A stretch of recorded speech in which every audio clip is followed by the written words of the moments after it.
Coming up on Bridge City News, the controversy surrounding voting on a bylaw to ban conversion therapy continued at Lethbridge City Council. The federal Conservatives are demanding the Ethics Committee look into Prime Minister Justin Trudeau's involvement in the WE scandal. And the Washington Redskins announced that facing pressure from sponsors, they've decided to change their team name and logo. Your nation, your province, your southern Alberta. From the heart of Lethbridge, it's Bridge City News with Hal Roberts. Thanks so much for joining us. The province of Alberta announced that there were 230 new cases of COVID-19 over the past 3 days, along with one new death. There are 676 active cases, along with close to 8,000 people who have now recovered from the virus. So far, just over 540,000 Albertans have been tested positive for the novel coronavirus. Now here's a breakdown in each zone. There are currently 110 active cases of COVID-19 here in the South Zone. In Calgary, they have 267 active cases. Edmonton has 199. In the Central Zone, they have 35 cases and currently 53 active cases in the North Zone. The province also announced that free non-medical masks are back in stock at A&W, McDonald's, and Tim Hortons locations across the province. The push to ban conversion therapy has been a hot-button topic around the city of Lethbridge. A bylaw is being looked at by government officials today that would ban businesses from using the controversial practice. The bylaw would propose a $10,000 fine if businesses are caught using conversion therapy. Business owners could face a 6-month prison sentence if they do not pay the fine. The first reading is being held today at Lethbridge City Council. We're here today to step up as a society and let City Council know that it's time to move into 2020. Let's get conversion therapy banned municipally. Let's also do it provincially and federally. Every role of government has their role to play in protecting its citizens. So I hope that today there's no delay. I don't think we need a public hearing to discuss whether or not torture is wrong. And let's get that ban on the books. Vancouver City Council voted to ban conversion therapy in 2018, and Calgary followed suit in May of this year. The City of Lethbridge wants you to talk trash. The city is looking for ideas on how waste is handled in our community. The Let's Talk Trash engagement program has been developed to ensure all have a voice in the creation of a new waste management master plan. Last year, 87% of Lethbridge residents said the most important issue was reducing the amount of food and yard waste that goes into the landfills. Each year, our city produces an average of 989 kilograms of trash.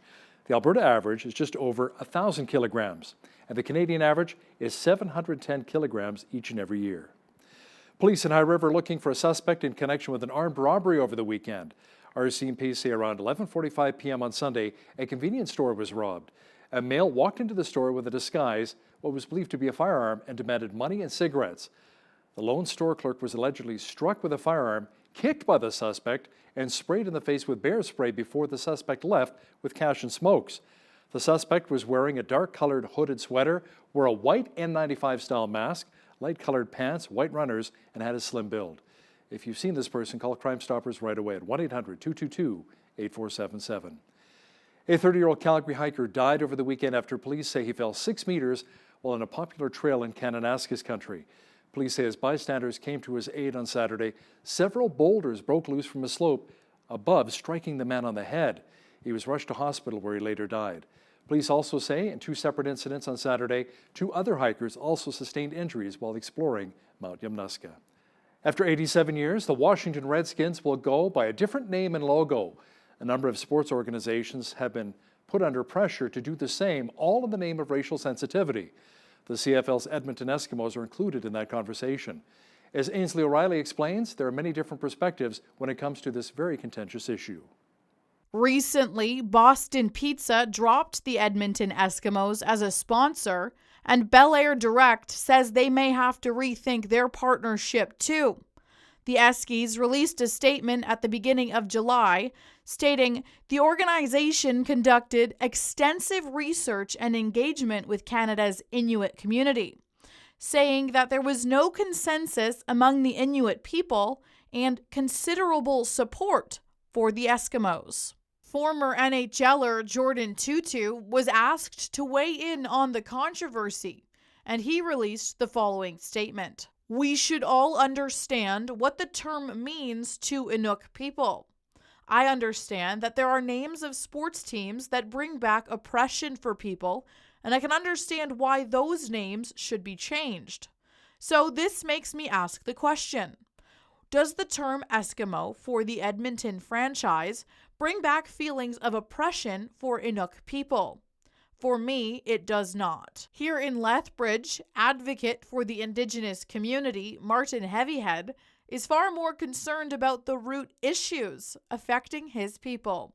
Name of the sports team didn't really matter when my people are in such a state of poverty. They're dying on the streets. In the last 20 years, there's been at least 700 people in Lethbridge who have died on the streets directly related to homelessness. Eskimo's ownership says it will ramp up its engagement with Inuit communities to assess their views. For Bridge City News, I'm Ainsley O'Reilly. For the first time in months, the University of Lethbridge has opened its training facility for students. First Choice Savings Centre for Sports and Wellness is back in business, but like all gyms in the province, there will be limitations. We have to take into account that, basically we've got restricted access for the entire campus and can't just open up one building or another, so because everything's connected, of course. Book yourself into a 90-minute time slot, and we've got those time slots 2 in the morning, starting at 5:30. Then we have 3 in the afternoon, starting at 3:30, so going 3:30 till 9 o'clock at night. And then Saturdays and Sundays will be 3 time slots as well, too, starting at 9:30. The locker rooms, change rooms are closed, so people basically have to come prepared to exercise. And we're asking that once they're done, they leave, because we still consider this a restricted access campus. All memberships will remain on hold until September 1st, when a normal schedule can be put into place. Well, your weekend may have been a little bit noisy on Saturday evening if you were near Exhibition Park. Country musician Gord Bamford stopped in Lethbridge over the weekend as part of a 5-city drive-in concert event. The concert was in support of mental health initiatives offered by Woods Homes and Lethbridge Family Services. Michelle Gallucci with Lethbridge Family Services said social distancing does not have to get in the way of a good time for a great cause. People would properly social distance by staying in their cars. And so Gord Bamford decided that he would try 5 cities in Alberta and see how it went. And I'm telling you, it was great in Lethbridge. The crowd was about 450 people in 120 cars. And after each song, people would be honking and turning on their lights. It was really great. The concert raised over $9,000 each for Woods Homes and Lethbridge Family Services. Prime Minister Justin Trudeau has apologized for not bowing out of the decision-making process that led to We Charity being awarded a $900 million sole source contract. Trudeau says his own involvement with We and that of his brother and mother should have kept him out of the discussions, and admits that he should have known the full details of his family's involvement. Opposition MPs are accusing Trudeau of conflict of interest following revelations that his wife, brother, and mother were paid a combined $300,000 for appearing at We events over several years. I made a mistake in not recusing myself immediately from the discussions, given our family's history. And I'm sincerely sorry about not having done that. I got into politics to help people shape their country for the better. I've been youth critic and youth minister for our government. And every step of the way, I've tried to create opportunities for young people to serve. During this unprecedented pandemic, we got very creative with a range of programs designed to help Canadians, to help families, to help businesses, and yes, to help young people. We worked with a range of partners across the country, organizations from United Way to the Red Cross to food banks. We made sure that we got help to Canadians. Well, when it came to this organization and this program, the involvement that I'd had in the past and that my family has should have had me remove myself from those discussions. The federal Conservatives are calling on the Commons Ethics Committee to investigate the We scandal. The opposition parties want to see records related to the Trudeau family speaking engagements dating back to 2008 so MPs can review what safeguards are put in place to prevent conflict of interest in government procurement. Ottawa announced today that it is extending the wage subsidy program until December. As of last week, the program had paid out $18 billion to more than 252,000 companies.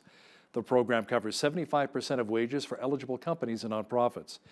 It is at the heart of the government's promise to help Canadians who lost their jobs due to the COVID-19 pandemic to get back to work. Deputy Conservative Party leader Leona Oleslav has resigned her post. She says she wants to engage more fully in the final weeks of the party's leadership content. The Toronto area MP is not endorsing any of the 4 candidates. The Tories are expected to announce Andrew Scheer's successor late next month. The candidates running are Peter MacKay, Aaron O'Toole, Leslyn Lewis, and Derek Sloan. With the COVID-19 pandemic, the per-person federal program in Canada has reached some of its highest spending in history. We caught up with Fergus Hodgson, Director of Econ Americas and Research Associate with the Frontier Centre for Public Policy, to speak about how much Canada is spending as a result of the coronavirus. But in Canada's case, the spending has been just outrageous. So there's a new report out from a sister think tank to the Frontier Centre, which I work for, and they have shown that basically the spending right now from Ottawa, so just the federal level, not considering all the provincial and local governments, is 50% greater than it was during the past recession and 47% greater than it was simply last year. So we are in uncharted territory in terms of spending. This is greater than ever recorded in Canadian history. Fergus Hodgson from the Frontier Centre for Public Policy will have more on government spending and how that impacts us coming up in the second half of our show. The U.S. Roman Catholic Church used a special exemption from federal rules to amass at least $1.4 billion in taxpayer-backed aid to battle the coronavirus pandemic. We found that the Catholic Church has taken anywhere from between $1.4 billion and $3.5 billion out of the federal Paycheck Protection Program, which is part of the CARES Act, the coronavirus relief package. And we found that the church did this through a specific lobbying effort. Normally, only small businesses, tax-paying businesses get small business loans. This action by the Small Business Administration is unprecedented because it's actually using federal money to pay the salaries of priests and ministers. I mean, it's almost as if there is no wall between church and state because the federal government is using taxpayer dollars to pay priests and ministers. It's also unprecedented that a religion would actually get preferential treatment, which is what's happening here. A lawyer representing at least 150 Minneapolis police officers are filing work-related disability claims after the death of George Floyd and ensuing unrest. Many are citing the reason is post-traumatic stress disorder. Our firm has been retained by at least 150 Minneapolis police officers for purposes of pursuing a medical disability known as a duty disability under PARA, as well as a worker compensation claim as against the city of Minneapolis. A great deal of them were actually physically inside the 3rd precinct the day that it was abandoned by the city of Minneapolis, its leadership, and its chief. Some of these individuals specifically wrote texts to their families during the course of the riots and indicated that they did not feel that they were going to be able to come home because they did not feel that they would come out alive. Systemic racism has been discussed quite a bit across North America. Dr. Edna Joko-Esem, a sociologist with Athabasca University, says many times people don't realize what they're saying or doing and that we should give others the benefit of the doubt. Because we are all humans, we make mistakes. So you could say something and it's very unconscious. You didn't even think that it was going to offend someone. And then you say it, and then the person gets offended. Then you say, oh, I'm really sorry, but let's not call for the resignation of that public official because they didn't know.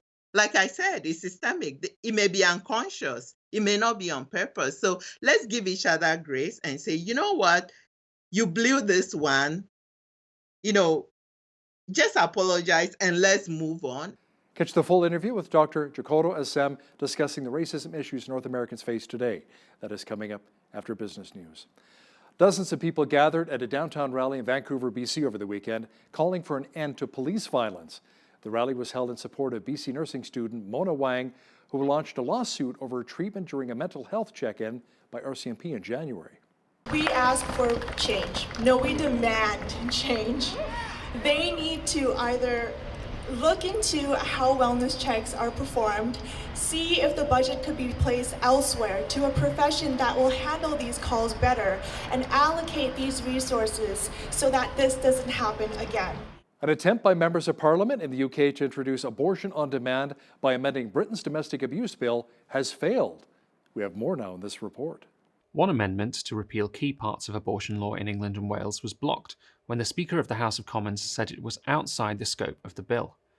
Another, to deregulate home abortions, was withdrawn after widespread opposition from MPs. However, the government has said it will launch a consultation on making permanent an emergency coronavirus measure allowing home abortions. Institute Deputy Director Kieran Kelly responded to the mixed news. Two really dreadful amendments didn't make it into the bill, and that's fantastic. It was a day when women and the lives of the unborn were protected, and we give thanks to God for that. But we do also need to be mindful that the pro-abortionists in Parliament will keep trying to make abortion much easier, and so it is disappointing that so soon after introducing what it said was a temporary measure on home abortion, the government is already talking about consulting on making it permanent. And when that does happen, it's vital that Christians respond and respond in numbers. It was on this day that Live Aid concerts are held in London and Philadelphia.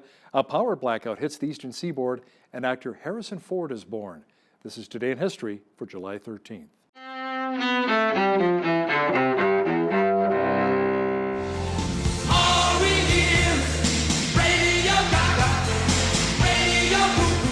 July 13th, 1985. There are hours to go in this Live Aid show in Philadelphia, and it looks as if no one's leaving early. Live Aid, a global rock concert to raise money for starving people in Africa, takes place in London and Philadelphia. The mammoth event spawns charity music concerts in years to come, from Farm Aid and Hurricane Katrina relief to Live 8 and Live Earth. 1793, a bloody milestone during the French Revolution. Jean-Paul Marat, a revolutionary writer, is stabbed in his bath by Charlotte Corday. She's executed 4 days later. 1863. In New York City, riots erupt against the Union's military draft during the American Civil War. Over the next 3 days, more than 1,000 people, many of them blacks, are killed in the violence. 1977. A power blackout leaves New York City in the dark for 25 hours after lightning strikes north of the city. As a result, looting, vandalism, and arson hit the Big Apple, already reeling from a severe financial crisis. And 1942. Snakes.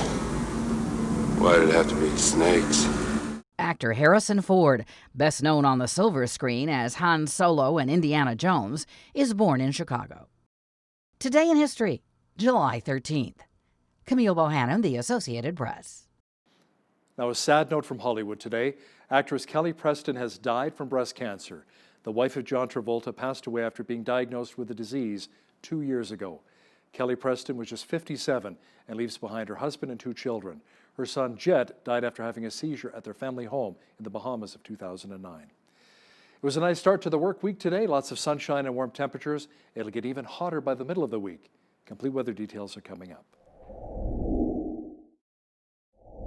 We had another beautiful day in the Windy City today. Tonight, there is a slight chance of showers developing with a low near 6 degrees.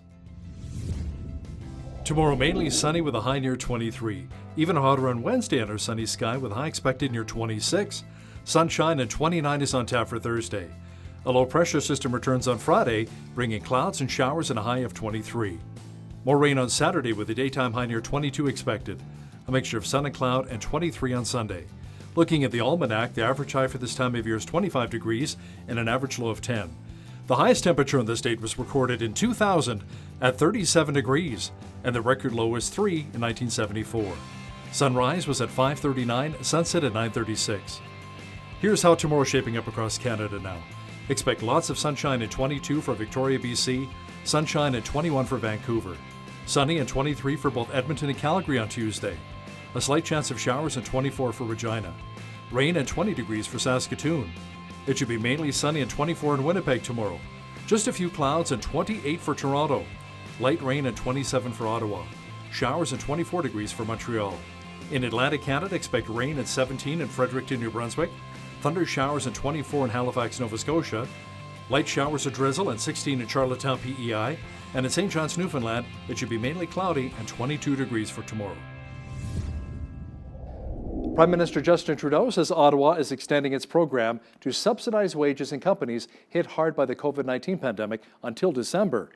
As of July 6th, the wage subsidy paid out just over $18 billion to just over 252,000 companies in payroll help. The government's economic snapshot last week boosted the budget of the wage subsidy program to just over $82 billion. The wage subsidy program covers 75% of wages, up to a weekly maximum of $847 for eligible companies and nonprofit groups. The head of Unifor is angry that top grocery chain executives insist they did not collude to cancel a COVID-19 pay hike for employees. Jerry Diaz says their appearance before a Commons committee Friday was their chance to admit that they were wrong to end the pay bump. He says 3 bosses admitted to exchanging courtesy emails or calls on pandemic pay, but still claim there was no collusion. Unifor has been critical of retailers for ending the temporary wage hikes while the pandemic continues and has called for them to be permanent. PepsiCo's stock was up 1.9% after it was reported a higher second quarter than analysts expected. It says it had earnings of $1.65 billion US as sales were up 7% at its Frito-Lay division and 23% at the Quaker Foods division. Overall, the North American beverage unit experienced a 7% decline in revenue. PepsiCo says the future looks so uncertain due to the COVID-19 pandemic that it will not offer predictions about sales or profits for the rest of the year. The International Monetary Fund says energy producers in the Middle East earned $270 billion US less in oil revenue than last year. That comes as the region's economic heavyweight, Saudi Arabia, sinks deeper into a recession during the coronavirus pandemic. The IMF says it expects an overall economic contraction of 7.3% in Mideast oil exporting countries this year due to the pandemic. Oil importing countries, including Egypt, Sudan, and Jordan, are expected to see an average economic contraction of 1.1%. Now, here's a look at today's markets. The TSX was down 74 points on the day to 15,639. The Dow was up 10 points on the day to finish at 26,085. The S&P 500 was down 29 points on the day to 3155, and the Nasdaq was down 226 points to finish at 10,390. Oil was down 95 cents to 39.60 per barrel. Natural gas was down 7 cents to $1.73. Gold was up a nickel to $18.0281 an ounce, and silver was unchanged at $19.08 an ounce. Wheat is at $238 per metric ton, barley's at $240, canola's at $4.76, and corn is at $237 per metric ton. Live cattle were down 38 cents to $104.20, feeder cattle were up $1.30 to $137.05, and lean hogs were up $1.40 to $51.28. The Canadian dollar was up slightly on the day to $73.49 US. Recapping one of our top stories this hour, the federal Conservatives are calling for the Commons Ethics Committee to investigate the WE scandal. Opposition parties want to see records related to the Trudeau family's $300,000 worth of speaking engagements dating back to 2008. MPs say they want to review so safeguards are in place to prevent conflict of interest in government procurement. Prime Minister Justin Trudeau has apologized for not bowing out of the decision-making process that led to We Charity being awarded a $900 million sole source contract. Billions of dollars have been spent to support businesses and the people who've lost their main source of income due to the coronavirus pandemic. Up next, BCN's Jeanette Rocher chats with Fergus Hodgson from the Fraser Institute about what this debt will mean for taxpayers. That interview is coming up. After months of COVID-19 restrictions causing a full economic shutdown of our country and others worldwide, what will be the result? Our guest today is the Director of Econ Americas and a Research Associate for the Frontier Center for Public Policy. Fergus Hodgson joins us today from Houston, Texas. Welcome to the show, Fergus. Great to have you on today. Thank you, Jeanette. It's my privilege to be with you. Excellent. Now, Fergus, there's been some debate over the past few months on whether or not it's been a good idea to shut down the economy during this COVID pandemic. Health experts, of course, are saying it's more than necessary for the good of public health, while perhaps some business owners or even economists think that it's not such a great idea. Where do you sit on this debate? Sure. It's a really difficult question, but the first maybe angle to address is what are we considering here? The problem is that we're dealing with health professionals and politicians who are basically looking to mitigate all risk, all casualties, right? And economists, we think in terms of trade-offs. We know that there can be some deaths caused by the virus. There can also be deaths brought about by a shutdown of the economy, because we know that a poorer economy brings suicides, it brings lower wages or salaries, and that brings shorter lifespans, broken marriages, whatever it may be. There are all these secondary factors, so we seek to bring a balance. And the truth is, it's very hard to know in such with such limited information initially how to make that trade-off. The truth is, though, now the information is in, and we know that only a small proportion of the society is vulnerable to this, and therefore the lockdown should be removed immediately, or should have been removed earlier than it has been. It's gone on far too long. I'm here in Texas, and people are basically back to regular life. Oh, wow. Wow. In short order, too. I know things are starting to open up here as well. Now, do you think that governments worldwide overreacted to the threat of COVID-19 by shutting down their economies? Immensely so, and it not just by shutting down the economies, but in Canada's case, the spending has been just outrageous. So there's a new report out from a sister think tank to the Frontier Centre, which I work for, and they have shown that basically the spending right now from Ottawa, so just the federal level, not considering all the provincial and local governments, is 50% greater than it was during the past recession, and 47% greater than it was simply last year. So we are in uncharted territory in terms of spending. This is greater than ever recorded in Canadian history. And it is already prior to the recession, I wrote an article about why bankruptcies were spiking in Canada, because already Canadians were suffering under too heavy taxes, under debt loads they could not pay.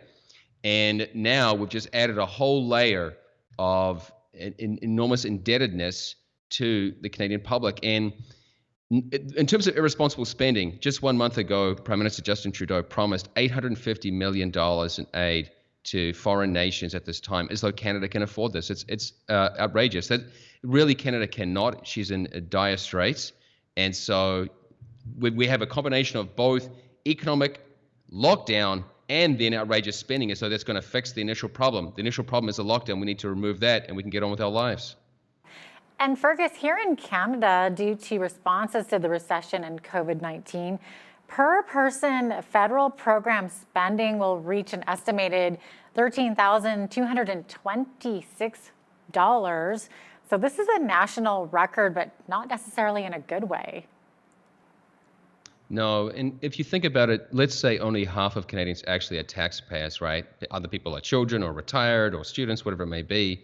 And so each person shouldering, let's say about $25,000 per year is a huge burden. That's why the tax day gets pushed out further and further each year. A larger proportion of the year is devoted to collecting taxes.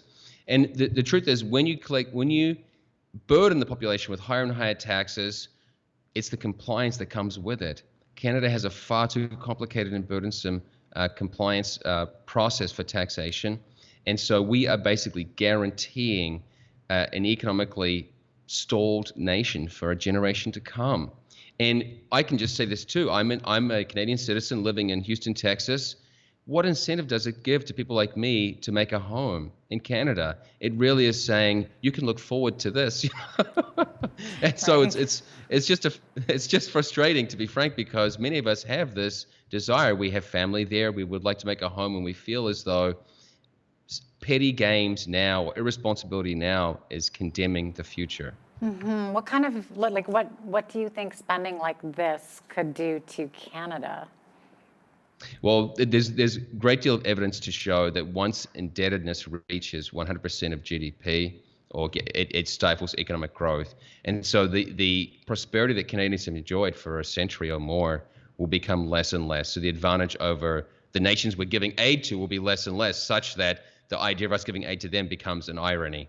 And so largely, we just find Canada becoming less competitive relative to other nations such as Australia, the United States, where I'm from, New Zealand. And so you will see, which is somewhat of a strange thing, but you will see a hollowing out of the country. that more people will come south to the United States. I go to business school here in Houston, and we have many Canadian students who come down because they say lower taxes, much better salaries, lower cost of living. It makes sense. And I don't want that to happen I don't want this trend to get even worse, right? So right now, the disparity from only last year, which was supposed to be a record already, is enormous. So you can take your pick, whether it's sending money to fund abortions abroad or giving money to international students in Canada. This spending is totally unnecessary. It has nothing to do with fixing the coronavirus. And so we're dealing with basically a self-made crisis. The lockdown and the irresponsible spending are far worse than the actual coronavirus. So in your opinion, is this irresponsible spending, or is it something that the country had no choice in doing? Well, that's a tough question. I do think it is irresponsible, but you can understand the argument from those people who have been shut down to say, well, if you're going to stop us from doing any business, how can we pay our bills, right? So in some ways, they're breaking your leg and then handing you a crutch, right? So you've been hurt and then helped to get by. In terms of irresponsibility, at this point, with the evidence in, it's becoming more and more irresponsible, and it shows the priorities of those in Ottawa to expand their control, their reach, and even their surveillance apparatus. To be frank, I've written also for the Frontier Centre about how right now you see there are 5 signs that the surveillance state in Canada is at a record level, that the tracking and monitoring of us is just far beyond what has been known previously. Wow. Well, you had mentioned earlier of foreign aid that Canada does send a lot of money overseas to different countries for foreign aid, specifically in this COVID-19 pandemic. Do you want to discuss that a little bit? I believe that you wrote an article in the Epoch Times about that. Yeah, so the problem is that people take foreign aid at face value, that it's somehow there to help foreign nations, yet that's simply not the case. There's strong research now that's been building up for years showing that the vast majority of that money goes to either corrupt rulers in third world nations or to cronies within our own government or contractors working with them, NGOs. And so the real motivations are basically, maybe parasitism is too strong, but big crony enjoyment, so people enjoying taxpayer funds for their own wishes, and then politicians using it as a way to buy clout. And in this case, Canada is making there's not even veiled attempt to get a UN Security Council seat, and she is buying that support from other countries. And the tragic thing about this is that you're only buying fair weather friends. Right? You're not getting ideological support. You're trying to get a seat on the UN Security Council, which I don't even know why we want. And spending taxpayer money for that. So the latest is big money going to Venezuela. I can guarantee you that money will be wasted. It's going to a socialist regime, and they are outbidding, I think it's Norway and Ireland, to try and get the Security Council seat. Let them have it. They can have that seat, and we don't need to outbid them on foreign aid spending. Wow, so you're saying there's a vested interest there?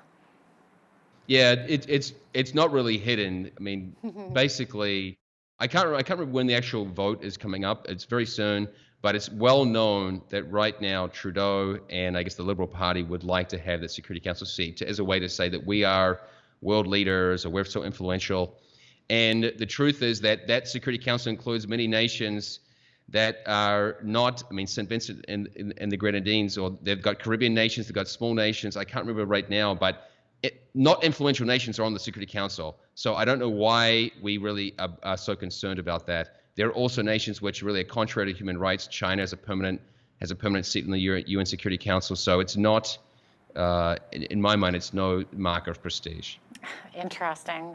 Now, in a National Post commentary by 4 infectious disease doctors, they discussed their study, which showed in Canada the individual rate of death from COVID-19 for people under 65 is 0.0006%.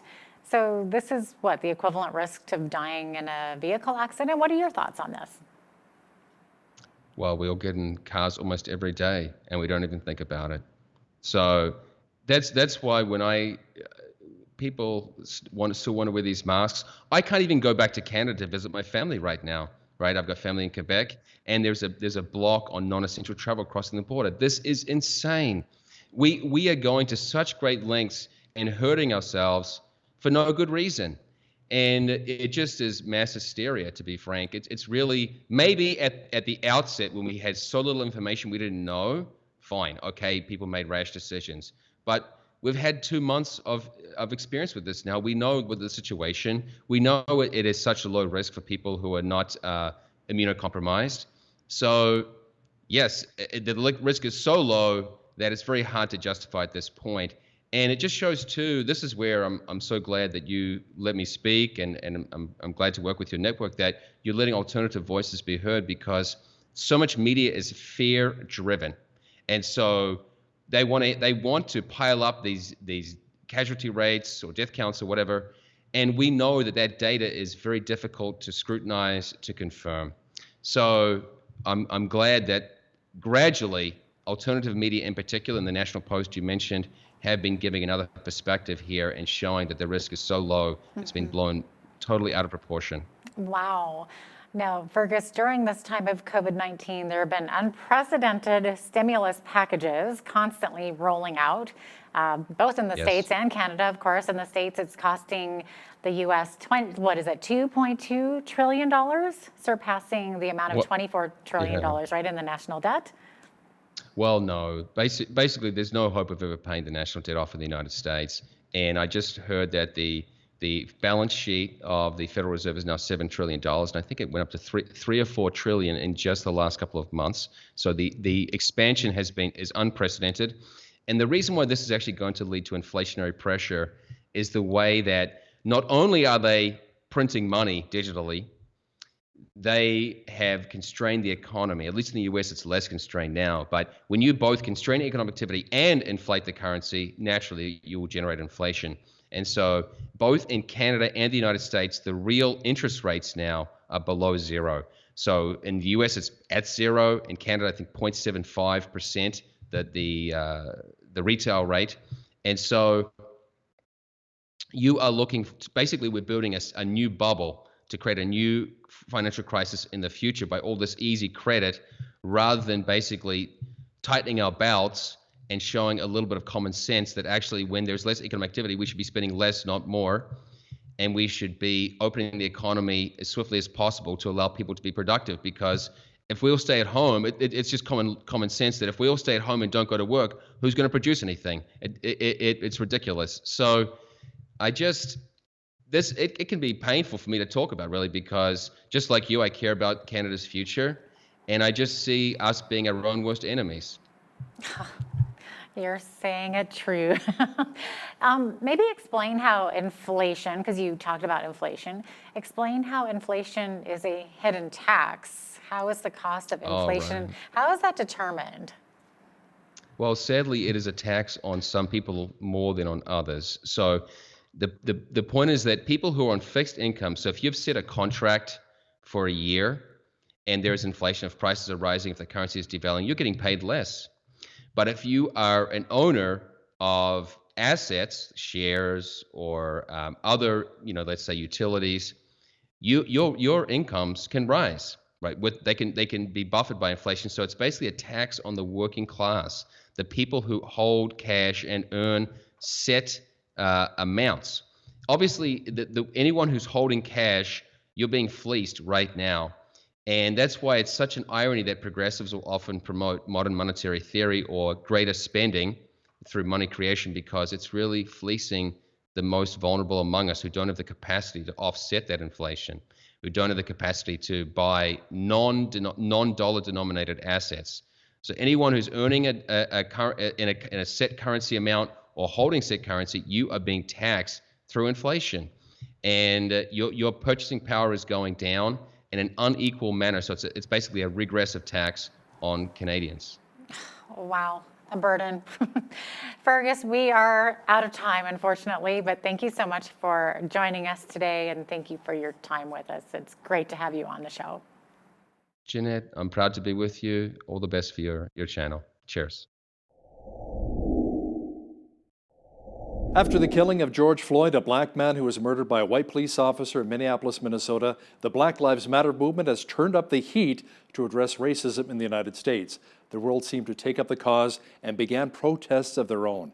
Canadians also began looking at themselves in the mirror, wondering if we too have racist issues in our own country.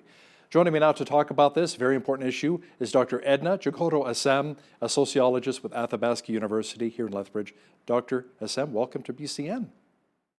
I am happy to be with you, Hal. That's wonderful. Do you mind if I call you Edna? Is that okay? That's fine. You can call me Edna. Thank you, Edna. Now, people across the world see Canada as a country that accepts a lot of cultures. But is it really? What are your thoughts about racism here in our country, Canada? Racism, the word is actually very tricky in the sense that the way that people define it can influence how they perceive and explain it. So I realized that since the George Floyd incidents, there have been terms that have been thrown around like systemic racism and institutional racism, and people don't quite know, I think, what they mean. And I think that has influenced the way people have been talking about race and race relations in Canada. So I think when we say racism is systemic, it actually means that it's something that is unconscious.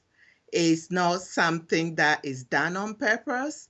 So from that angle, you can say that there are elements of it in Canadian society in the sense that you don't really see it. People don't intend to be racist, but then they are racist in their consequences. So the effect on people is racist, but then the people who are intending that act may not think that it's racist or it's conscious. So, Edna, what country did you come from originally? Originally from Ghana in West Africa. Oh, Ghana. Okay, wonderful. So when you came to Canada, did you yourself experience racism? Yes, I did. Actually, I did on several occasions, and I continue to do, but it's just my reaction to it that is completely different now than then because I felt it's not in your face, it's more subtle about the way people go about it. And I think in most cases, people are actually not conscious about it. I mean, there are instances where you know it's racial profiling. For example, if you walk into the grocery store and the security guard follows you around, which has happened to me several times, but you just take it in strides and walk away. If you want to confront, you can, but I tend not to want to confront. So sometimes I turn it into a game, but initially it bothered me. And I actually remember an incident in Edmonton where I literally ran out of the store and I was hyperventilating. Like I was so upset. And I thought, am I going to die because of someone's ignorance? I'm not going to. Just think about it. So I made a decision that when I encounter such challenges, if I want to confront the people, I'll confront them. If I don't want to, I'll just let it go. So that is how I have dealt with it. Now, some would say here in Western Canada as well, Edna, that racism may also lean a little bit towards Indigenous or First Nations peoples. What are your thoughts? I think so. And this in the past was institutionalized in the sense that they were in residential schools. But now is systemic in the sense that in most cases you think it's unconscious. It's not something that is deliberate, but is deliberate in the consequences. So for example, if First Nations people have a very high rate of incarceration in our prison system. Meanwhile, they are a very small fraction of our population. So that is one way you can determine that there's something going on. So the reason is, why do they have high rate of incarceration? So then you have to begin to investigate. Is it because they are involved in all these crimes? And that is not to say there are no other crimes, but it just means that they are more likely to be prosecuted than other so-called white-collar crimes that are more difficult to prosecute. So what can we do as a country then as we work towards reconciliation with our First Nations peoples? I think the first part is actually recognizing the problem, and I think there's that recognition, but it's the next step that is a challenge, because I think that there has to be engagement and we have to be able to engage, and I don't think that people are ready to engage, because when you try to engage, sometimes you don't know the words to use. And if you use the wrong word, you could get into trouble. So I think that makes people hesitant to be able to engage and discuss some of these issues. Edna, I've spoken to some Black community leaders here who are not fans of the group Black Lives Matter, saying BLM has an agenda that does not align with their own beliefs. How do you respond to that? I think that we have to make a distinction between the organization and the phrase, because when you say Black Lives Matter, the organization, obviously they have things that they stand for that some people are uncomfortable with. But when you use the phrase Black Lives Matter, there are lots of people that support that, because they think that, when you look at the racial injustice, especially George Floyd and others who have experienced such just inhumane treatment, they want to be supportive of that, but they are not necessarily supportive of the organization. So I think it's important to be able to make that distinction, to say, even if you do not support the organization, you support the phrase, the idea, the concept that, all humans are created equal and they require some form of justice in our society. Amen. I like how you separated the phrase from the actual group itself. If you don't really agree with their ideologies, right? We all believe that, yes, Black Lives Matter, you bet. It's important to take a good, close, hard look at ourselves and our actions, but should companies like Aunt Jemima and Uncle Ben's be changing their brands to follow a trend right now? That's a good question. I think when you look at Aunt Jemima, for example, you look at the history of it. Obviously, there are racist undertones, but over the years, they've tried and worked very hard to reform that image. And it's actually interesting that you brought that up, because when they wanted to change their name, Aunt Jemima's relatives were not very happy. They felt they were not consulted. So it gets a little bit complicated when you begin to look at sort of the interpersonal level of some of these debates, because on sort of the macro level, you have all these movements, people calling for change. And then on the micro level, you have the family, the extended family saying, well, we know that this is the history, but we still want that connection. So I think there's a need for engagement to be able to figure out how we move forward, because definitely that the history is racist.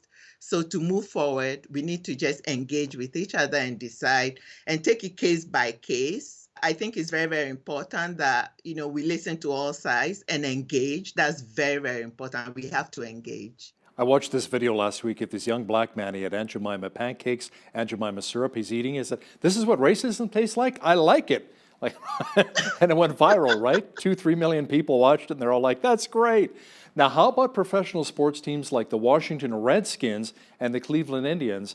How important is it for them, Edna, to change their team names? If you think about the Redskins, of course, some people are very upset because they think it's cultural appropriation. But then there are two questions that you have to ask yourself. Who benefits from keeping the name? And then two, what discussion is going on to actually figure out what to do? Because you can easily jump on the bandwagon and say, okay, let's get rid of it. But on the other hand, is there a constructive dialogue going on with the different groups that are involved to figure out how to go forward? Because do we need to talk about this and think, okay, this is part of the history, but we don't need it now. What do we do with that name? Or do we try to find out just the different groups involved and figure out what to do? I know you asked about American teams, but I'm so tempted to talk about the Edmonton Eskimos because it's closer to home, right? And I think that when it comes to the Eskimos, it's a little bit more complicated, because I know media reports always talk about, people want it changed.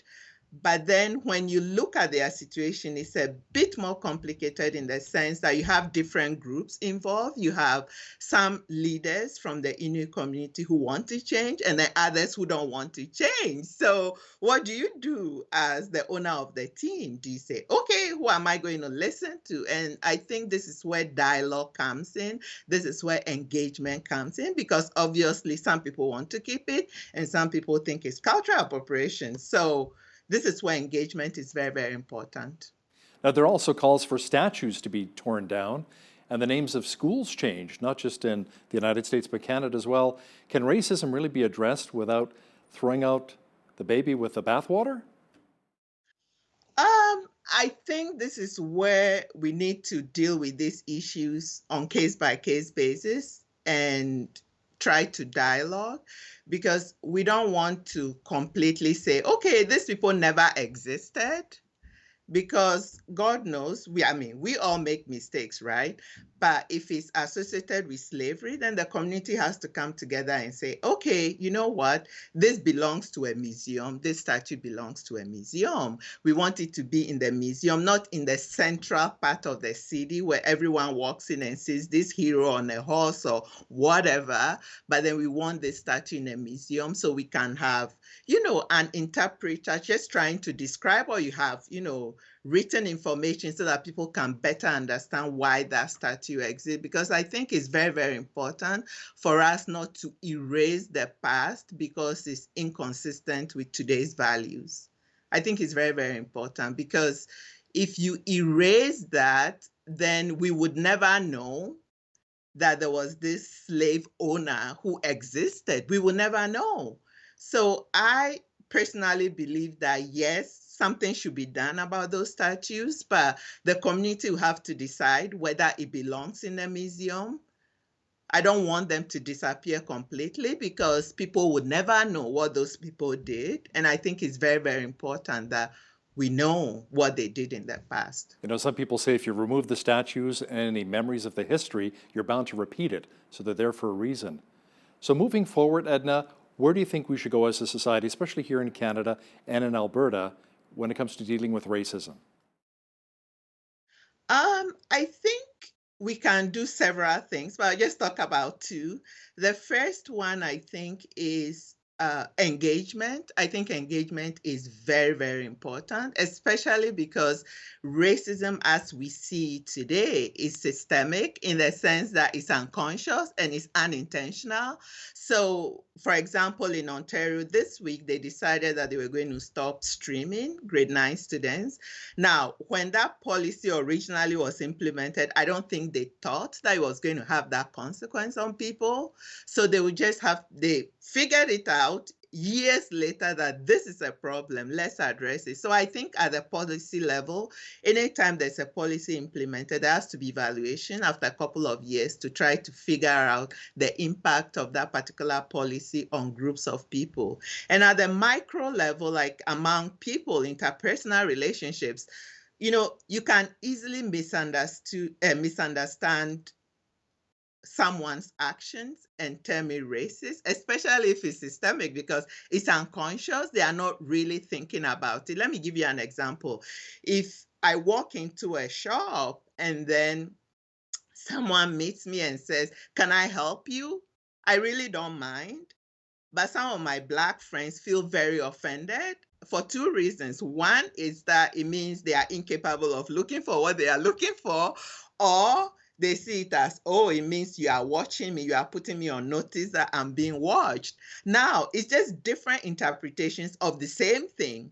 So until we are able to have that dialogue to know that, oh, if I say that, it may offend someone. So I don't have to talk that way, or I can ask the person, do you think this is offensive to you? That dialogue on the interpersonal level, I think, is very, very important, because if we don't talk about the difficult issues, there's no way we are going to be able to move forward. I mean, if you want to talk about race and your white friend doesn't want to talk about race because they are afraid of being labeled racist, then it becomes a problem. The other thing that I want to add is that once it's not illegal. Like if you say something and it's not illegal, we shouldn't throw people under the bus. We have to give them the benefit of the doubt because we are all humans. We make mistakes. So you could say something and it's very unconscious. You didn't even think that it was going to offend someone. And then you say it and then the person gets offended. Then you say, oh, I'm really sorry, but let's not call for the resignation of that public official because they didn't know.